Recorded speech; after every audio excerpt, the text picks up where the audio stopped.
Bonjour et bienvenue sur le plateau de Capital Santé. Images 3D, images augmentées, travail en réseau, intelligence artificielle, la radiologie est en plein boom et bénéficie à fond des avancées technologiques. On en parle tout de suite avec mes invités.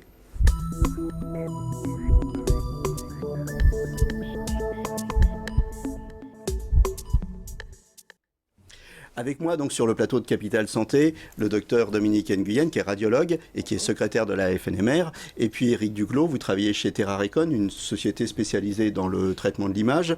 Alors on va commencer par balayer les innovations technologiques. On va parler en premier de la 3D. Avant la radio c'était en 2D, maintenant c'est en 3D.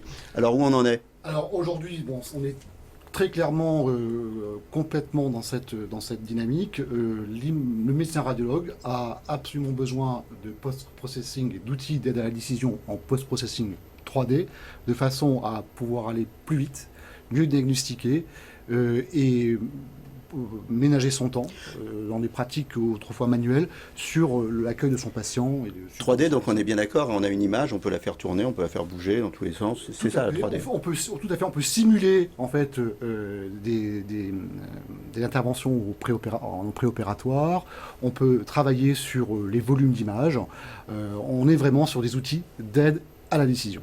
Donc le vrai bénéfice pour le médecin et pour le malade, c'est ça, c'est la préparation et l'aide à la décision. C'est ça, docteur Nguyen? Tout à fait. En fait, l'avantage de la 3D, c'est de voir la lésion sous tous ses plans, de pouvoir déjà planifier un traitement, de pouvoir discuter avec les correspondants, qu'ils soient médecins, chirurgiens, de mieux faire comprendre le diagnostic que nous découvrons sur des images qui, au départ, étaient en 2D, donc étaient planes.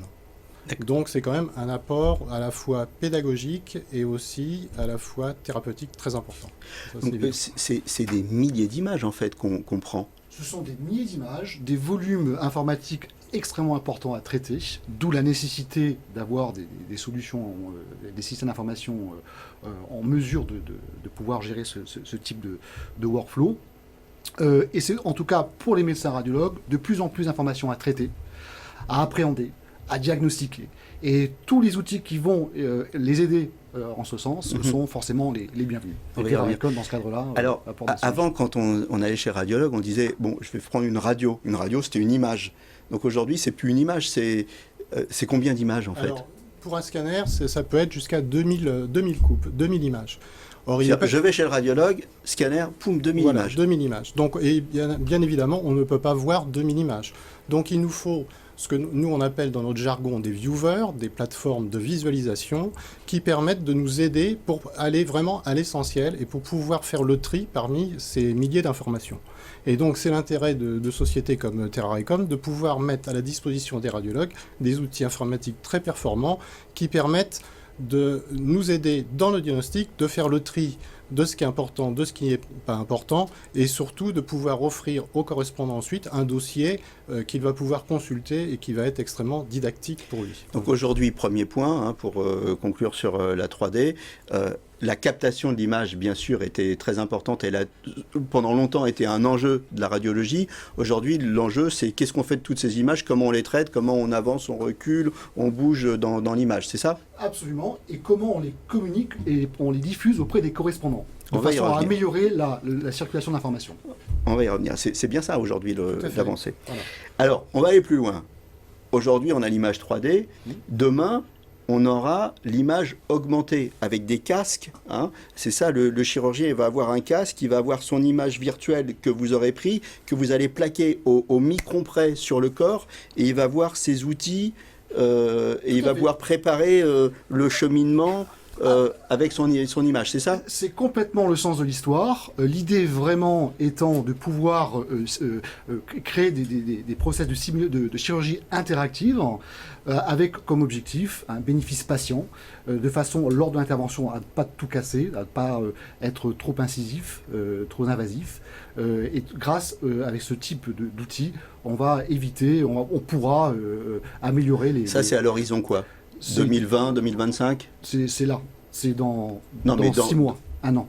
6 mois, 1 an, vous aurez à terme des applications on-demand qui seront disponibles pour les chirurgiens et qui permettront aux chirurgiens de charger des volumes, comme vous le disiez, les appliquer aux patients et de pouvoir, lors de leurs interventions, voir en temps réel au travers la peau et éviter de faire des erreurs, ou en tout cas avoir un outil qui leur permette d'aller plus vite, d'être plus efficace au bénéfice du patient. Alors aujourd'hui, qu'est-ce que ça va changer, ça, pour le chirurgien? J'ai entendu dire aussi qu'aujourd'hui, en attendant d'avoir ces images, il y avait aussi des impressions 3D à partir des images qui étaient captées, oui, pour que justement le chirurgien commence à préparer son intervention. Oui, alors ça a deux intérêts. Pour le chirurgien, ça permet de mieux situer la lésion, d'étudier la voie d'abord. Ce n'est pas toujours évident de rentrer dans un thorax, il faut éviter les côtes, il faut éviter les vaisseaux du médiastin, mais également, et ça les Américains insistent beaucoup, c'est un intérêt didactique pour le patient qui va mieux comprendre le traitement qu'on va lui prescrire. Et il est important d'avoir une maquette qui puisse expliquer de façon didactique au patient quel type d'opération il va pouvoir bénéficier. Et ça, je crois que c'est très très important. Il faut que le patient participe aussi au traitement. C'est ce qu'on appelle la médecine participative. La radio, elle voit beaucoup de choses, mais elle ne voit pas tout. Alors, par exemple, je crois que vous m'aviez donné l'exemple un jour en discutant d'une clavicule ou d'une omoplate, et on m'avait dit, il y a c'est très important de préserver la vascularisation, mais on ne la voit pas toujours à la radio. Alors, est-ce qu'on peut imaginer, par exemple, qu'avec cette image augmentée, on va pouvoir mettre ce qu'on voit, et puis rajouter ce qu'on ne voit pas, pour faciliter ensuite le travail du chirurgien? Alors d'abord, en premier, pourquoi, par exemple, c'est très important de garder cette vascularisation, et ensuite vous répondrez sur est-ce qu'on va pouvoir plaquer l'image. Alors pourquoi c'est important de garder cette vascularisation? Parce que cette vascularisation va irriguer le squelette, par exemple au niveau de l'épaule, la tête humérale, et il est important de conserver cette vascularisation pour le futur. C'est-à-dire que si on interrompt cette vascularisation, on risque d'avoir ce qu'on appelle une nécrose au niveau de l'os, on risque d'avoir des problèmes ensuite de déminéralisation de l'os, et il faut préserver au maximum le système de vascularisation de l'internie articulaire, de l'articulation. Parce qu'en clair, si on a une nécrose, après, ça pète. Hein, dans le langage commun. Disons que ça ne va pas tenir, ce qu'on va mettre. Ça risque de ne pas tenir. Voilà. Et surtout, les suites opératoires risquent d'être très compliquées. D'accord. Et alors? Et donc on est complètement dans cette logique, dans la mesure où à partir du moment où vous avez un volume 3D en réalité augmentée, vous pouvez tout à fait, même oralement et sur commande, pendant l'intervention chirurgicale, appliquer ou retirer des modèles sur le volume que vous avez en projection. Et donc, pour le coup, effectivement... donc être extrêmement précis, absolument, extrêmement respectueux de l'anatomie des gens, de tout ce qui existe. Encore une fois, c'est le patient qui est derrière tout ça. Alors, on a parlé de la 3D, de l'image augmentée. On va revenir à des choses peut-être un petit peu plus basiques, mais très très importantes. Je voudrais qu'on parle en deux mots de la mammographie. La mammographie, c'est un nombre d'examens très très important. Et la mammographie, c'est pas très agréable pour les femmes, parce qu'on va faire une mammographie, on leur écrase des seins comme ça. Donc on imagine un peu, nous, si on allait faire, je sais pas, on allait dire une testiculographie, ça nous ferait pas plaisir, ce genre de... Bon, alors, il y a des nouveaux mammographes là, qui sortent, qui sont beaucoup plus confortables et beaucoup plus adaptés. Alors, il y a des mammographes qui sont en expérimentation aux États-Unis, qui permettent le balayage du sein sans cette compression qui est très agréable, qui est très désagréable pour les femmes. Comment ça se présente? C'est une table? Alors en fait, c'est une table avec la personne se met sur le ventre. Donc il y a un balayage, donc il y a un trou dans la table et il y a un balayage du sein. Donc dans le trou, les seins donc vont dans seins le trou, sont dans l'orifice, et il y a un balayage par le rayon X. Bon, ce sont encore ce qu'on appelle du work in progress, c'est-à-dire que il faut quand même peut-être encore un petit peu de temps pour évaluer la fiabilité et la sécurité diagnostique de ce type d'appareil. Mais c'est une tendance. Enfin, c'est une tendance, ça veut dire aussi, comme vous le disiez tout à l'heure, vous parliez des patients avec l'approche américaine, on prend en compte de plus en plus le patient et le confort du patient. C'est pour ça que je voulais en parler. Alors, derrière ces traitements d'image, le problème, c'est que tout le monde est équipé, déjà. Hein. Alors, qui d'un scanner, d'un IRM, et puis l'hôpital d'à côté ou le confrère d'à côté ne va pas être forcément équipé de la même chose. Donc, ça pose le problème de l'interopérabilité des systèmes. Il faut que tout le monde se parle, hein. C'est ça dans le futur. Alors comment ça va se passer? Je vois que vous brûlez d'impatience de répondre à ça. Vous avez complètement raison, c'est Frémissez. vraiment l'enjeu de demain. Jusqu'à présent, on mettait beaucoup d'argent dans tout ce qui était modalité, dans tout ce qui était système d'acquisition. On voit bien que les enjeux sont au niveau du partage de l'information, au niveau de la circulation de l'aide au diagnostic, de la collaboration entre les praticiens. Et il est évident que dans ce cadre-là, il est impératif d'avoir des systèmes interopérables. Et typiquement, TerraRecon vient avec une plateforme agnostique, non constructeur, qui justement permet de communiquer les uns et les autres, quelle que soit leur modalité. Donc vous prenez les images de tout le monde et vous pouvez traiter et redonner des images que chacun va pouvoir lire. C'est la mission de TerraRecon, c'est vraiment ce pourquoi nous travaillons tous les jours. Voilà, cet homme a une mission. Voilà.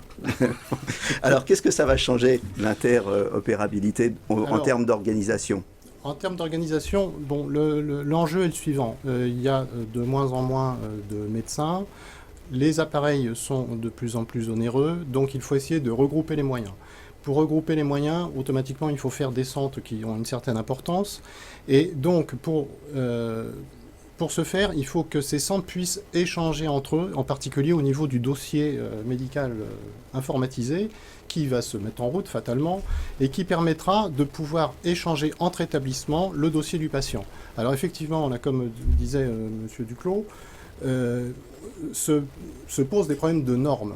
Et il est bien évident qu'on a eu des problèmes de normes, comme il y a eu à un moment des problèmes de normes avec les magnétoscopes. Et donc, l'avantage maintenant des nouveaux systèmes, c'est que c'est un archivage qui est neutre, c'est-à-dire qui accepte toutes les normes. Donc, on va pouvoir collecter l'ensemble des documents, que ce soit des radios, mais pas que. Ça peut être un compte-rendu d'anatomie pathologique, ça peut être un examen du fond d'œil, ça peut être un électrocardiogramme. Et on va tout rassembler. Donc le patient aura son dossier informatisé, médicalisé, personnalisé, qu'il pourra, alors peut-être que ce sera stocké sur le cloud ou ailleurs, mais il pourra avec ce dossier pouvoir consulter différents praticiens et aller d'un établissement à l'autre. C'est ça l'intérêt. Vous nous avez dit pour une radio parfois 2000 images. Alors l'interopérabilité, est-ce qu'elle ne va pas se heurter au fait qu'on va superposer les déserts médicaux aux déserts numériques? Parce que pour traiter et s'envoyer tout ça, il faut que ça aille vite quand même. Alors il est évident qu'au niveau d'un territoire, au niveau de la politique d'un État ou d'un pays, il va falloir multiplier ces fameux réseaux de communication. Et bon, passer de la 4G à la 5G, comme dans certains pays, c'est évident. Et que ce soit fiable, parce qu'on n'imagine pas que et que ce soit sécurisé. Parce qu'il y a aussi un problème de confidentialité. D'accord. Alors, les nouvelles organisations, justement, on va en parler un petit peu, elles sont multiples. Alors, en France, il y a les GHT. Il y a les GHT. Qu'est-ce que ça veut dire, GHT? Alors, GHT, c'est les regroupements hospitaliers territoriaux. Ouais. Donc, en fait, on met en commun, on regroupe plusieurs hôpitaux et on va mettre, par exemple, en commun un plateau technique qui est trop onéreux pour le mettre dans chaque établissement. Alors ça, c'est bien. Plus préoccupant, il y a l'interprétation à distance des radios et parfois, donc c'est l'ouverture à la délocalisation éventuellement de la radiologie ou pas ? Alors, je crois qu'en ce qui concerne la téléradiologie, c'est une nouvelle voie qui s'ouvre pour répondre à des besoins parce qu'on n'a pas suffisamment de praticiens. Il y a des chartes qui ont été édictées par les sociétés savantes de radiologie. Il faut essayer de les respecter pour pas qu'on tombe un peu dans le n'importe quoi, c'est-à-dire dans des pratiques qui ne respectent pas l'éthique médicale. Donc là, on alerte le législateur. La radiologie, voilà. Ça pèse combien? C'est une industrie de combien aujourd'hui? Alors, dans le monde, c'est 20 milliards. En France, c'est 1 milliard. Donc on est 1/20 du monde. C'est quand même réconfortant. On arrive au terme de ce programme. Quoi de neuf au salon de Chicago? Qu'est-ce que vous allez nous présenter en 30 secondes? On va présenter effectivement tous des solutions d'impression 3D, des solutions de réalité augmentée et des premières solutions avec des outils se servant d'intelligence artificielle. Là encore, on parle beaucoup d'intelligence artificielle, vous savez, et oui. C'est un mot qui fait peur. L'idée, là encore, n'est pas de venir se substituer aux médecins, mais véritablement de créer des outils et d'améliorer les outils pour aider les médecins dans leur quotidien. Tout ça, ça va coûter plutôt plus cher ou moins cher? On va vers une augmentation des prix, une stabilisation des investissements, ou plutôt... On va sur un déplacement des investissements. Un déplacement, donc ça va nous coûter aussi cher. On passe en fait de l'investissement sur les systèmes d'acquisition vers des investissements beaucoup plus liés à la circulation d'informations. Je vais vous remercier tous les deux et je vais conclure avec ce petit livre blanc. Vous nous en dites un mot. Ce petit livre blanc, il a été édité par la Fédération. Alors pas que, il a été édité par un groupement qui s'appelle le G4, donc qui regroupe la Fédération des médecins, radiologues, mais également la Société de radiologie, les enseignants en radiologie. Et le quatrième, je l'ai oublié. Voilà, c'est pas grave. 220 pages, on apprend énormément de choses sur la radiologie. Je vous remercie tous les deux. À bientôt pour un nouveau numéro de Capital Santé. D'ici là, portez-vous bien. Au revoir.